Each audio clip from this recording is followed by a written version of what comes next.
All right, it's Tint Friday. Don't say tints. Never say tints. Martin's here at the house. We've done several of my cars at OGHQ, and several times we've gotten dust and box stuff underneath the, between the film and the windshield or the window. And so we figured it better to do in my garage here, which is a little bit more controlled environment. He's going to cut out the film, and then we're going to close the doors and turn the AC on so we're not sweating. I'm pouring sweat here. It just came from the gym. But we're doing the Model 3, and the Model 3 is quite a bit more complicated to do because of the giant glass roof. So we're going to pick Martin's brain. A bunch of you asked some questions on the membership Inside the Hex group, and so on Facebook, and so I'll ask him some of those questions that you guys had. But we're doing XPEL, here we go again. Yeah, Prime XR Plus. Stupid. If I can't remember the name, it's not a good name. But we're doing, it's a ceramic heat rejecting UV filtering film. And so we're going to get rid of the fishbowl look of the Tesla. And then hopefully it'll also, I think this car, of any cars, really needs some tint. And we're doing a darker tint, so we'll get into all that stuff here. But let's go into the truck and see what the heck he's doing. He's probably pulling up the templates, and I'm sure they've done a trillion Teslas XPEL has, so they probably have some really good cuts for this. So let's go take a look. All right, so how does this work? This looks like cheating. Well, I can hand cut it if you want me to. Yeah.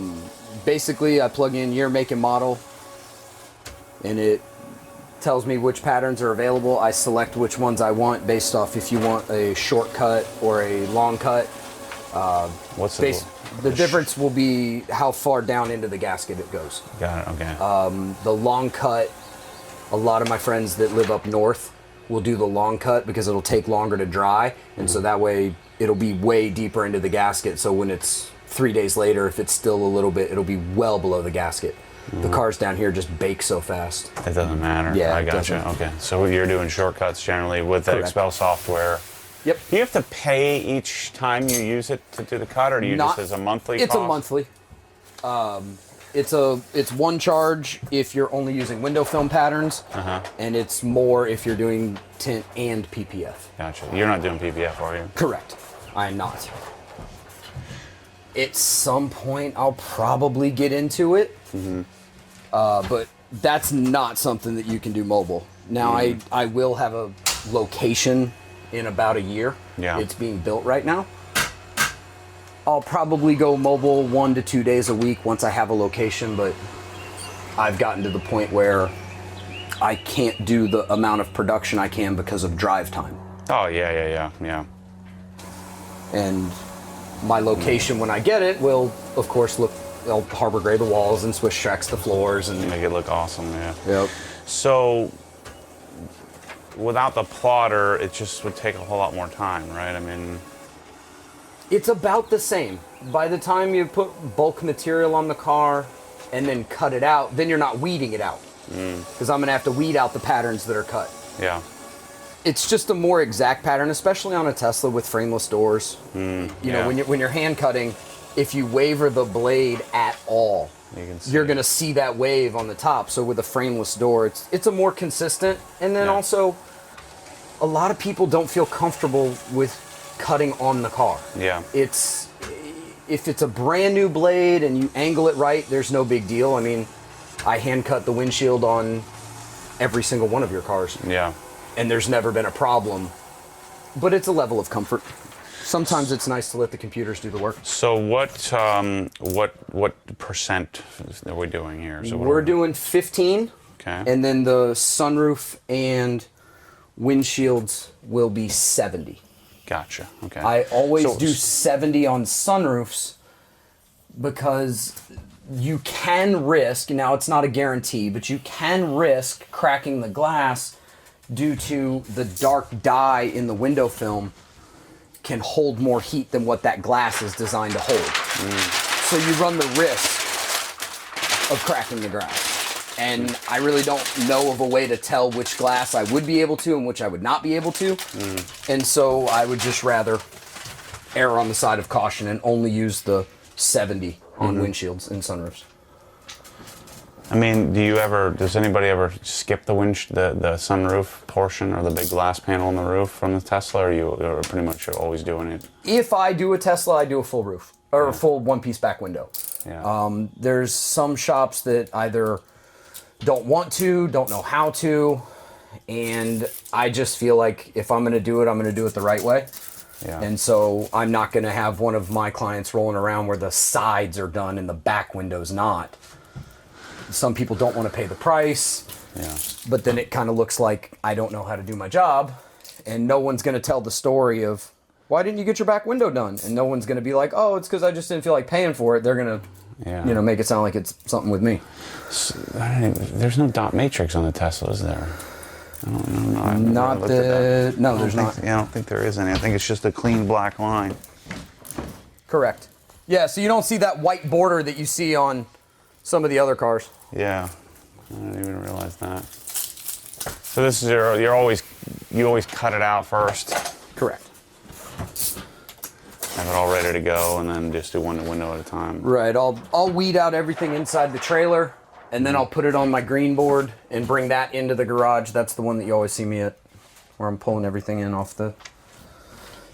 I try to not pull off the car as much as I can. I mean, I'm going to pull off the sunroof and I'm going to pull off the windshield, but for doors and whatnot, I try not to drown the outside in slip solution. I don't like it in this garage. It's going to feel comfy here. It's like, you got a truck backed in here, you go right in the garage, and just get all these cut out, you turn the AC on. Just need some lights. It needs a light, big time. Indeed. Oh, yeah, I didn't even notice that little baby window in the back. Yeah, so I'll computer cut the sides, and then I'll hand cut the one-piece back window. There is a pattern for the one-piece back window for that car, but I do not have a 60-inch plotter. Oh, okay. Got it. So, we'll see. You'll see it. It's leaning up on the wall in there, that big 5-foot roll. Mm-hmm. That's what I've got to do. So you've seen me do... like the windshields where you see me roll the film across side to side and shrink top to bottom. Yeah. The Tesla back window is so big, you've got to run a 60-inch roll, run the spine from front to back, and then shrink it side to side because the window is so large, which is also partially why they cost quite a bit more to do, which is also why you see people not doing it. Hi, Chase.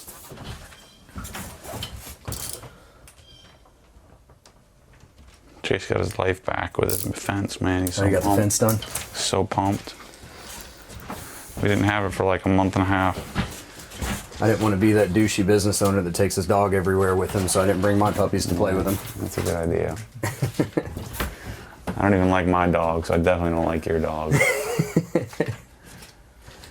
Chase would have liked my dog. So, common question, what does this Tesla cost to do? Currently, I don't know if all the supply chain issues are going to make film costs go up, but as of right now, what we're doing to it, it's going to be right around, I think it comes out to like $1,346 currently, just with the one roof panel, the sunroof, the windshield, all in XR Plus. So it totals right out to like $1,340 something. Mm-hmm. And it's just versus if we were doing regular non-ceramic tint. Well, do we call it ceramic? Is that what we call it? Correct. So it's ceramic because it's made with ceramic particles. So different than a ceramic coating, which is something you just wipe on and wipe off in essence. The ceramic window film, what makes that different is it's made with little nano ceramic particles in the construction of the film. So if you think about a ceramic flower pot, you could leave that out in the driveway all day, and at the end of the day you can go pick it up with your bare hands and it won't burn your hands because ceramic rejects heat. Mm-hmm. So when they build the window film with ceramic particles in the construction of the film, it rejects heat, and it doesn't matter how dark it is. That's just a dye for different levels of privacy. That's how you're able to do basically a clear window film for the windshield that rejects heat, which has very little dye in it. What makes XR Plus a little bit different is it's what's called a IR ceramic film, which stands for infrared radiation ray. So it's a ceramic film with IR reducers in it. So you've got a ceramic film for heat rejection, But then you've got IR reducers, which is how it blocks an incredible amount more heat than your standard ceramic film. And XPEL is not the only one with it. I mean, pretty much every window film company now has an IR ceramic film. You know, if you were dealing with Lumar, that would be their Formula One series. It's XR Plus. If you were Solar Effects, it would be their FX Plus. You know, everyone's going to have their ceramic and then their IR ceramic. And the cost difference Is about double. Yeah. So I would pay, for example, of my 3 tiers of window film, I've got a color stable, a ceramic, and a what I affectionately call super ceramic. So the Prime CS would cost me X per box. My XR line, which is my ceramic, is a little bit more than double that. And then my XR Plus is a little bit more than double that. Got it. You know? So if you were doing this in regular, just traditional color stable, you know, non-ceramic film, it would be Couple $100 $400. Yeah.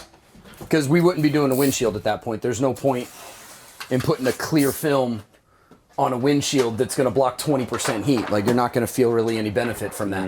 Whereas XR Plus blocks 98% IR heat and 72% total solar. So it's as gimmicky as it sounds, it does make a really big difference inside the car. One of the things I'm planning on doing on my E36 is to do, you know, we're going to do a 70%, keep it fishbowl looking, just for something different. I'll probably end up wanting to change that real fast, but that car I don't intend on leaving it out in the sun very much because then the door panels melt. Yeah. And so I'm kind of interested to see what that's like to do a full 70% all the way around. That's what's on my mom's car. Maybe we'll do a 50 and 70 combo. I would not do a 50. The 50% in XR Plus has considerably more of a bluish tone to it. Oh yeah, I don't want Which is what most people will put on a windshield. They'll do 50%, and then it's no big deal to have a little bit of a bluish tone on the windshield. Yeah. It'll almost end up looking like some of what the Range Rovers do. But for sides and rear, I definitely don't like the way it looks.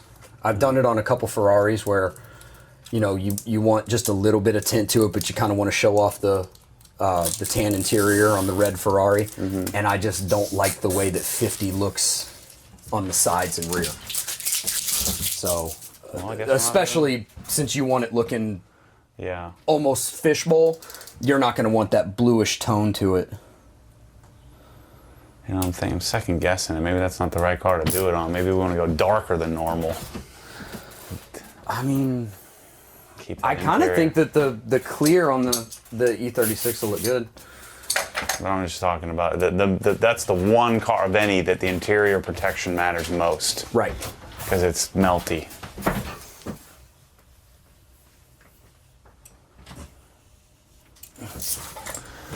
The film just pulls off easier if you don't try to bulk pull that big piece all at once.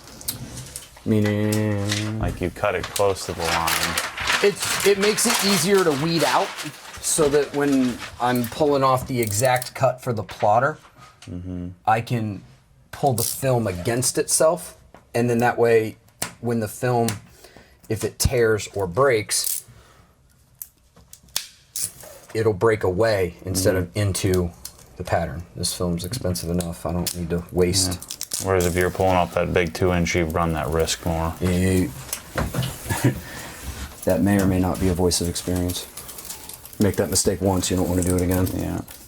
All right, that's everything I need in here. Air conditioning on. Stool. Let me raise the stool up a little bit so I can get a little better view here. That way my feet don't go to sleep from, you know, being too hunched over. You know what I'm saying?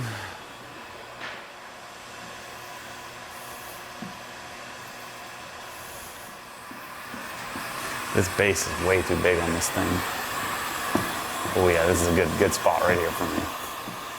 So we've talked about this many, many times on many different videos, but you're shrinking the film to carry the curvature of the glass. Correct. It comes out of the box dead flat, And every piece of glass, as flat as they look, has curvature, so you've got to form it to make it fit the glass you're going to put it on. And isn't that squeegee scratching the film right now? If it is, it's scratching the protective liner. Got it. So with window tint basically being a big sticker, you've got the film, the adhesive, and then the protective liner, so that way if you're scratching something while you're forming it, it's not the film that's going to go on the inside. So for all the Tesla nerds that don't know jack about cars or just learning this, why are you putting the, quote, quote, putting the film on the outside of the car? To form it to the curvature of the glass. But I thought it went on the inside. It does, but I don't think you want me inside your car with a 1200 degree heat gun. So he shrink it on the outside of the car, and then he puts a dryer sheet, use the dryer sheet so that it doesn't stick, right? So Correct. It stays anti-static, if you will. And then he's gonna pull the adhesive backer or the film backer off, and then install it inside the car whenever it's shrunk to size. The method I use is called reverse rolling. So when you pull back the liner and spray underneath it, which we'll show in a little bit, it just keeps the contamination from getting in there. So do you think you're still getting better? Yes, I'd like to think so. I'm always trying to figure out ways to, little tips and tricks on how to improve contamination, how to minimize risk. I mean, no tint job's perfect, but you know, the clearer I can get it. I recently actually switched my slip solution because I feel like the soap that I'm using now has more clarity when I'm done. It doesn't leave as much of a haze from the softeners that were in the baby shampoo. So I've recently switched to a different soap that I feel like's got a little more clarity to it. Doesn't matter once it's cured, but I think it's more clear while it's curing. How risky is it?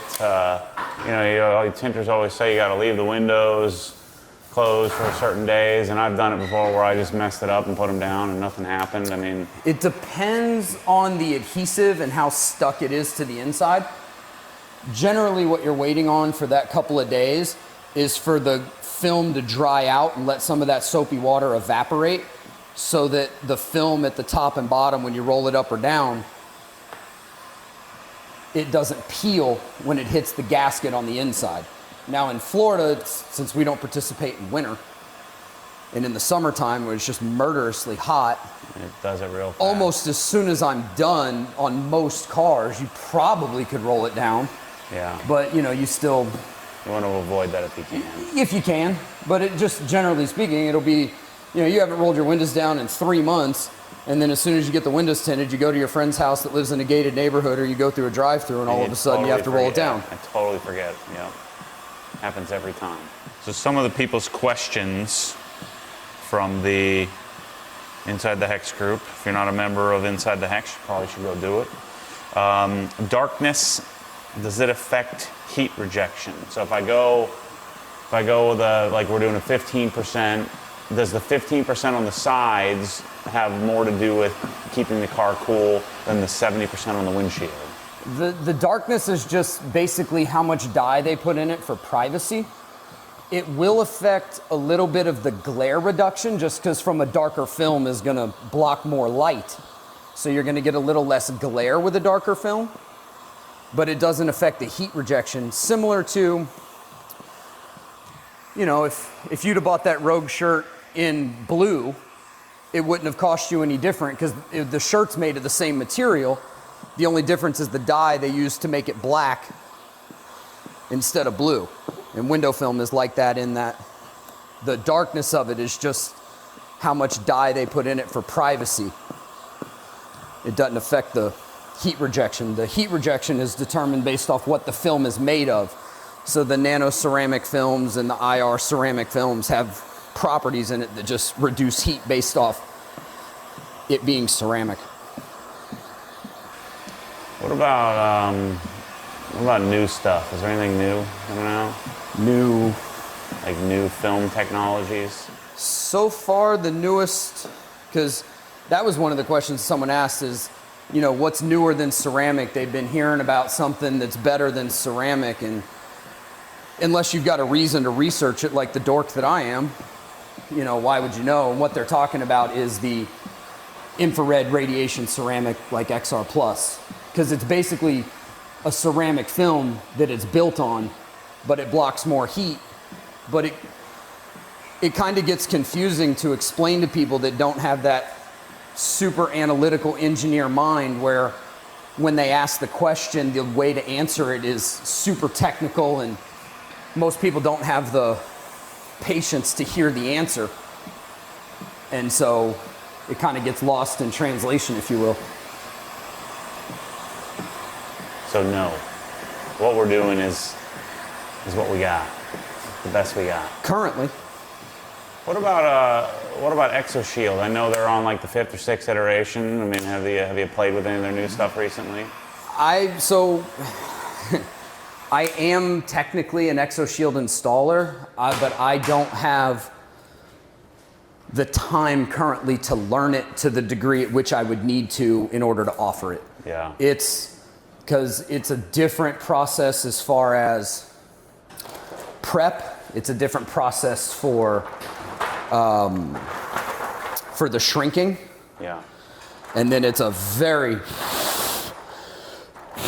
different animal for install. So I just don't have it, but I'm friends with well, you know Marissa. She's told me some things that are coming. Yeah. That we'll discuss when I'm allowed to. Yeah. But like, this is a car I wouldn't put that on, but I'd like to have, you know, the first iteration is Exoshield. It just leaves so much dirt. Like, it's so thick that if you get a little tiny piece of dust under there, which is inevitable. Especially because it goes on the outside. Yeah. So on the inside, when I'm doing the window tint and I squeegee it off, dust doesn't go upwards. Yeah, right. So it kind of protects it a little bit. Whereas when you're putting it on the outside, yeah, anything in the air. And then you could see all the edges of it, and it's just not quite there yet. Yeah. What's coming? What I can tell you, what's coming? My dad has a Dot 2. Yeah, we'll put it on. And I'll practice on that before I practice on your RS. That's what I'm talking about. It's an exterior. It's called Exoshield. It's an exterior, the windshield protection film. So if you're doing a lot of lead follow stuff, you're doing a lot of track stuff, then you know you're doing a lot of highway driving, and you don't want to replace windshields all the time. You know, everybody talks about, well, my insurance covers it. Well, it still goes on your driving record. It's not quite as simple as they make it out to be. If you get a bunch of windshields, eventually you're going to get frickin' dropped. I'm telling you. So I always buy my own windshields. I don't do the insurance game. I do the same. My windshields all come out of pocket. Similar to that text I sent you the other day. I mean, I was just yelling at State Farm saying, I want a $15,000 deductible. Like, you can't do that. I'm like, why not? How about I want 25 then? Said the most you can do is 2. I'm like, I'm not going to make a $2,000 claim on my car. It's if like I have a total loss. So anyway, I got a $2,000 deductible. But on my houses, they would have bumped it up to 5%. That was good. Which gets rid of the separate hurricane deductible. Because I mean, you're not going to make a freaking $3,000 homeowner's claim. You're going to lose your homeowner's insurance. The devil's advocate to that is that I'm also not turning in a claim for a low amount. However, I have very low deductibles because I don't want to come out of pocket for a super high amount if I do have a claim. Yeah. Which does raise my monthly premium, but at the same time, I'm more comfortable shelling out $500 than $2,000. Personally, you're paying for that forever, and then you end up paying, $50,000 over the next, 5-10 years of your life. Very true. Yeah, but I'm with you. I didn't always have high deductibles.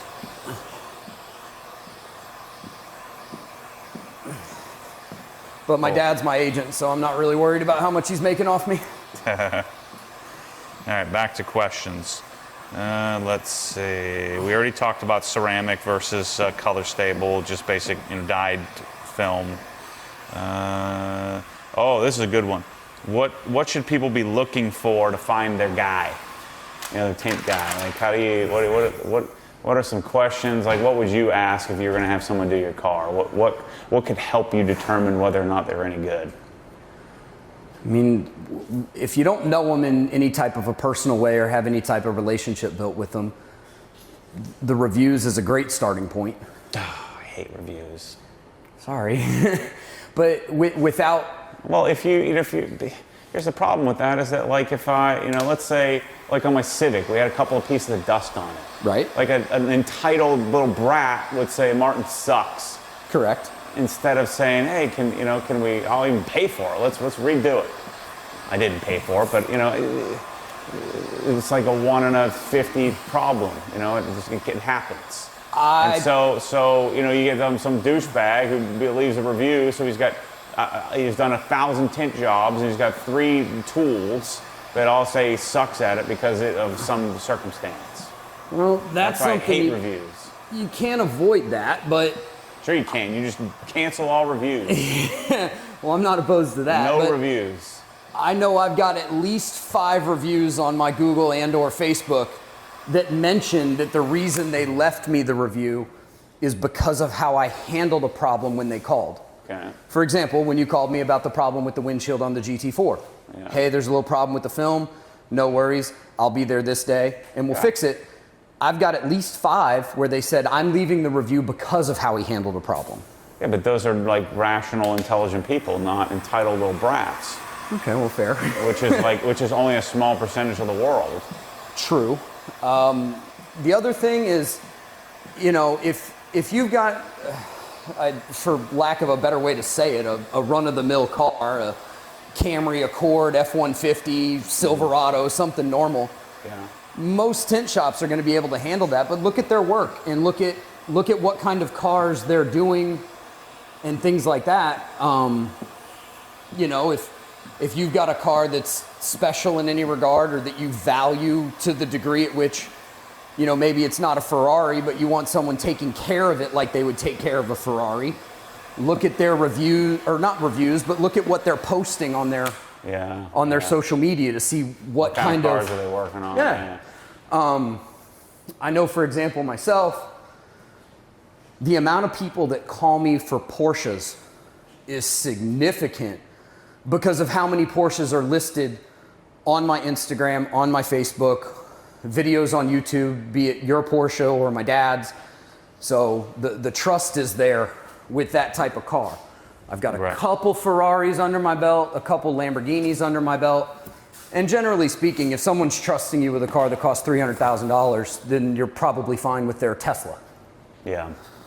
So on this back window, there's a transitioned, what do you want to call it? Like I think these windows are dipped.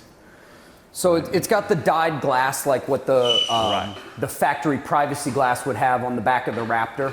Right. So. And it's just transitioning the dye. So it's just dyed glass. So is it going to look weird that we got one darker area than lighter? It'll be the same fade on the inside. You won't be able to see it from the outside because 15% is a decently dark film. Okay. So you won't be able to tell from the outside. So the dyed area is not going to look darker than the... On the inside it will. On the outside it won't. On the inside it will. Okay. I don't know if that really matters because it looks okay now. Well, it's worth it.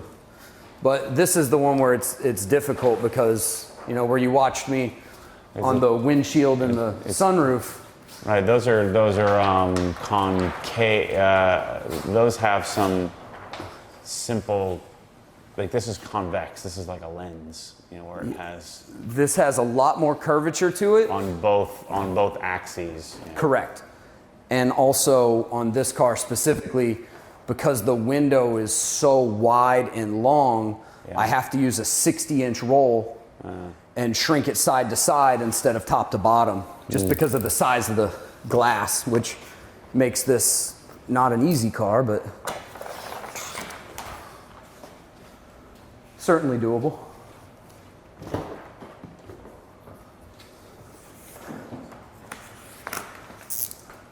But as you've said in your other videos, you know, Tint is more the installer. You know, there's plenty of, I mean, I'm obviously an XPEL person, so I'm got a biased opinion, but that doesn't make them the only good film. Right. So, but if you were using one of the top premium films on the market and the installer is awesome, then you'll probably be pleased with the job. Yeah, that's key. I've told you this 100 times, whatever it is. I like Lumar film better, but I like you better than I like the film, so it works out that I don't care that much about the film. If you have the best film in the world and done it's all right, then it's going to look like crap. Well, so one of my big, not problems, but things that I think that people talk about incorrectly is you'll hear people say, oh, this is the best film, or window tint shops are always saying, what's the best film? Oh, the one that I use. Well, clearly, but how are you quantifying that? Yeah, it's hard to. So if you can't quantify why it's the best, then how can you claim it's the best? Yeah. Is it great? Yes. Is the installer good or acceptable for you? Go there.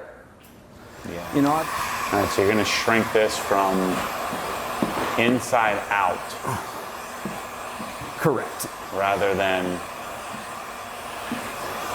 up center to top and bottom. Yeah.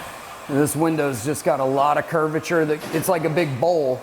So the curvature isn't just one direction, but then there's so much of it. It's a difficult shrink and it's a difficult install, because when you see me reverse roll the windshield, it's kind of a manageable size.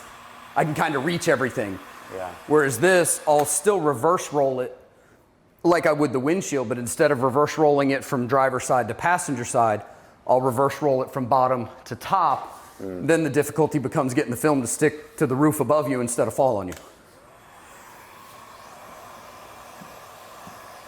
The one that's a real nightmare is the Model X, because the windshield on that is a similar size to this back window, but it turns into a two-piece window tint at the rear view mirror from the wire that gets you power. So that one takes me 2 people to complete that install, just because of, the physics of the film. That one's a real bear. That car sucks anyways. But see, the problem with it, I don't give a crap about the electric, I care about the tech. The what? I care about the technology. I care about its, its self-driving capabilities, and I care about the charging tech, and and Ford and Porsche and all these companies are, it's going to take them years. Yeah. And they're going to be too stubborn to just license it from Tesla if Tesla would even give it to them. Right. Sure they would, but they were going to be too stubborn. I bought this car so that it would help me drive. Yeah. For self-driving.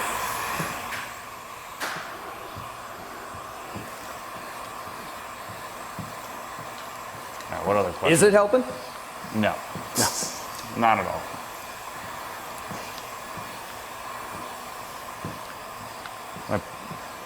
The issue is, the biggest problem I have is when I'm stopped. So self-driving doesn't help you when you're stopped. Yeah. All right, so let's see. So we talked about how to choose a business. You didn't help me there because the reviews are bull crap. I don't believe in that anyway. So let's see. How do you get perfectly clean glass without scratching it? I try not to use a razor blade on glass unless I absolutely have to. I use non-scoring pads. Mostly I'm doing brand new cars versus older cars that are removing retints. Yeah. So it's the only time I'm really ever using a blade on a client's windows is if I'm removing the glue from the window sticker. But as far as perfectly clean glass, very difficult to do if you're using any type of a rag or microfiber towel, at least to then put a window tint on it. So generally, the last thing that's going to touch the window before I put the tint on is one of my polyurethane squeegees. So you'll see me wipe the border with my microfiber towel, and then I'll use this to get all the rest of the water, no lint, no dust off, basically rubber, and then the window film goes on and just significantly minimize the risk of contamination. I do know a couple of detailers that they'll buy certain window tint squeegees and they'll use those when they clean glass for their clients' cars. When they're done, they'll spray it with some glass cleaner, maybe wet it around a little bit or move it around, and then use a polyurethane squeegee of sorts, so that way there's none of the streak marks. Not everybody's using invisible glass. How much prep? I used to really stress out about it. Like, I prep the car beforehand. Is that kind of a waste of time? It depends how dirty you keep your car. For you specifically, I would say it's not that important at all because your cars are cleaner than almost everyone's. But the less dog hair in the car, the less dirt in the car. If it's an older F-250 that was used as a work truck that's got sand and dust and dirt all over, an interior cleaning before the tint guy gets there could help. But on a car like this, this is so clean. And don't worry about the glass because you're going to be messing with that anyway. Exactly. You could have the best glass cleaner in the world show up an hour before me, and I'm still going to do my thing as part of my process. The air conditioner is nice. So the thing is nice. I'm not used to working in air conditioned garages. Used to getting smoked on the heat and humidity like I did on your truck. This thing. People are gonna be like, it's too dark. Well, we're in a dark room with the one little freaking white jank light hanging from the ceiling here. I know, this, in pictures, the Civic looked as dark as my truck, which is inside ridiculous. That's a 3K bulb at least, 3K LED. Yep. Is it a Cree bulb? No, Cree doesn't make the A19s like that. Darn lights, man, I want them. Just freaking keep pushing them back, pushing them back.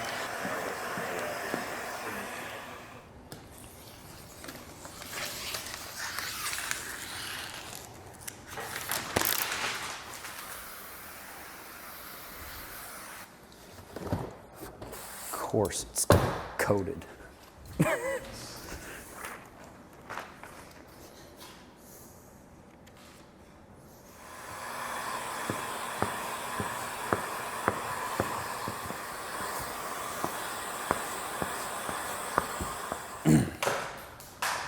Holy crap.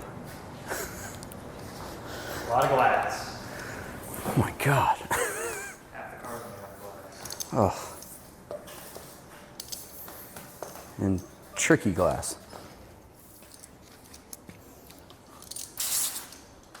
One of the things that you have to deal with any new car that's got frameless windows. So frameless meaning there's no exterior frame to the window that it rolls up into. They always roll down when you open the door, and when you shut the door, it rolls up. And it does that to give you a tighter seal. So one of the questions that I get asked a lot, especially since you're not supposed to roll the windows down for a couple of days after you tint the windows, is how do you deal with that? So one of the ways, or really the only way to deal with that, is to basically trick the window. So pull it like that. The window will roll up because now with this closed, the car thinks the door is shut. So the window is all the way in the up position. It allows me to tint and access the full bottom of it. When I do a frameless car, I always do the driver's side window first. It gives it the most time to dry while I'm doing everything else on the car, so that by the time that I'm done, the film is dry enough to where when the owner drives it off and gets in and out of the car, it's not going to peel the film up from the bottom. Another important thing with that, once that's happening, you cannot walk past and shut the doors. The glass will hit the trim and either scratch it or damage the glass.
Correct. So when you spray under the liner, it keeps the adhesive wet.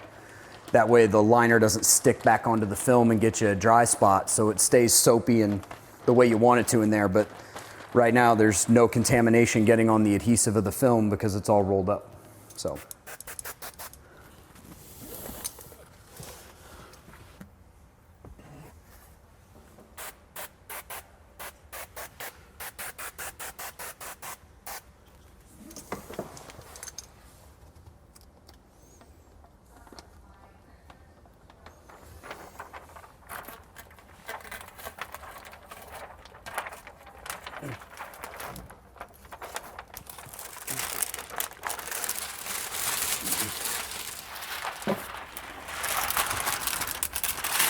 Those magnets are called, if it works, it's not stupid.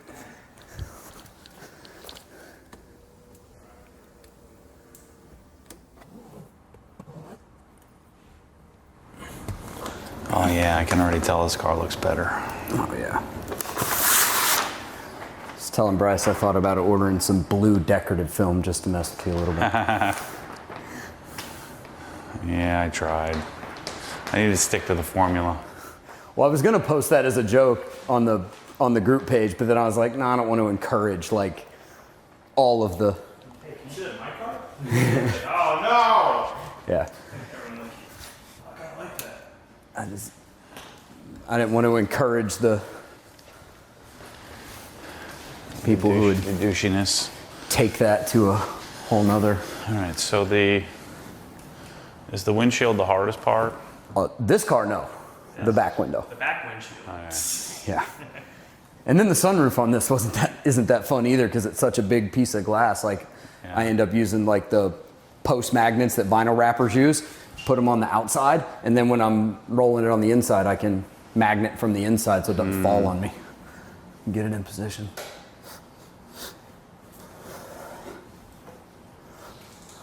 And so is it important to clean the outside? You can see what you're doing. Yeah. That's why I do it. So that way what you're squeegeeing out. Yeah, and then that way if there's like a piece of dust or sand or something, I can fish it out because I can see it instead of looking through the haze of dryer sheet. Yeah. But I think I was using baby shampoo and now I'm just using straight Dawn. And I think when it cures, it's the same. But while it's still wet and it's curing, I think it's a lot more optically clear while it's curing. I had a client with a Tesla that was allergic to J&J, so I had to use Dawn just because they were allergic to J&J. Yeah. And then because I kind of had to find a different soap, ended up liking it. So I was like, well, let me make up a canister with that. Ended up really liking it, and now that's what I use.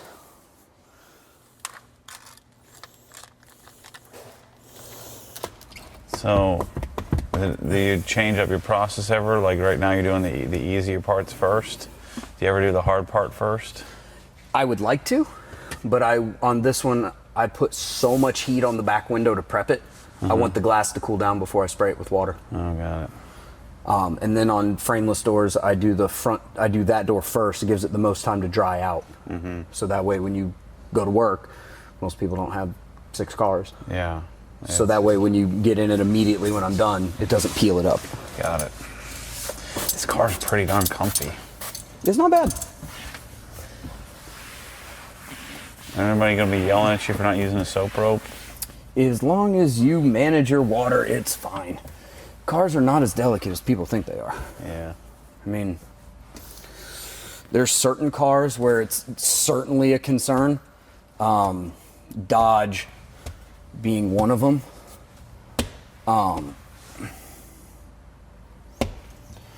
Because the reason that Dodges are a lot more of a concern is because they put the ECU in the water channel, and the part that can't get wet, they put on the top. Yeah. So as the water runs down the channels it's designed, it runs over the ECU. Dodges are way more of a concern. Who the heck owns a Dodge?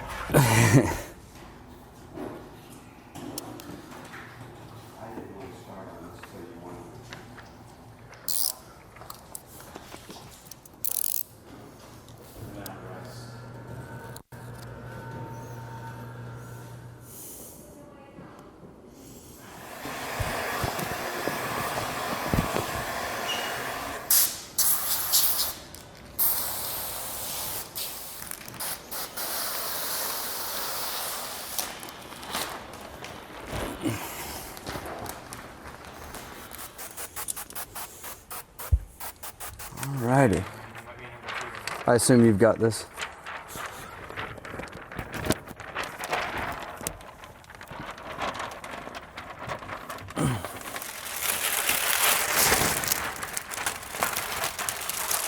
And I always have a Tesla on ab day.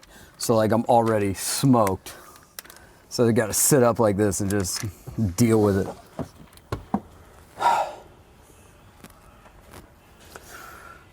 Okay. All right, Mr. Martin, that's a wrap. Yep. Anything interesting? Anything you encountered? I saw you do the one window twice. Some dust under it. Just wasn't happy with how it came out, so it's just easier to pull it and replace it while it's still wet than, you know, get a phone call later. So, pretty pedestrian for most tinters to tint a Model 3 outside of the rear window is the real difficult part for most of them. Yeah, the windshield's pretty straightforward. The doors are straightforward. The back window is just humongous and awkward. So I think one of the things, if you have a Model 3 or a Model S or one of the Model X or Y, you probably want to call the tinter and just make sure they have a 60-inch roll. Yep. Because otherwise they may try to piecemeal it together, seam it.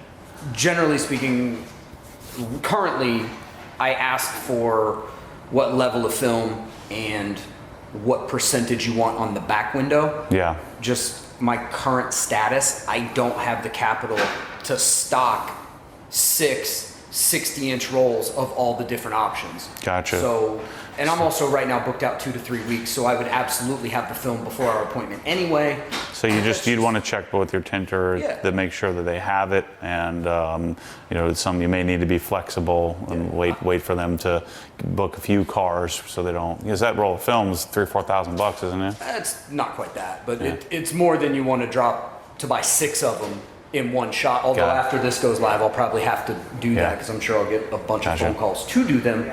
It just hasn't gotten there yet for my business because I don't do enough of them yet to make it worth dropping that capital up for front. all style. Yeah. Cool. Awesome. I'll probably get there, just not there yet. Tesla looks way better. I'm sure you'll be seeing other videos. We'll get it outside, and anyway, thanks for doing this. Looks good. No worries. See you guys soon.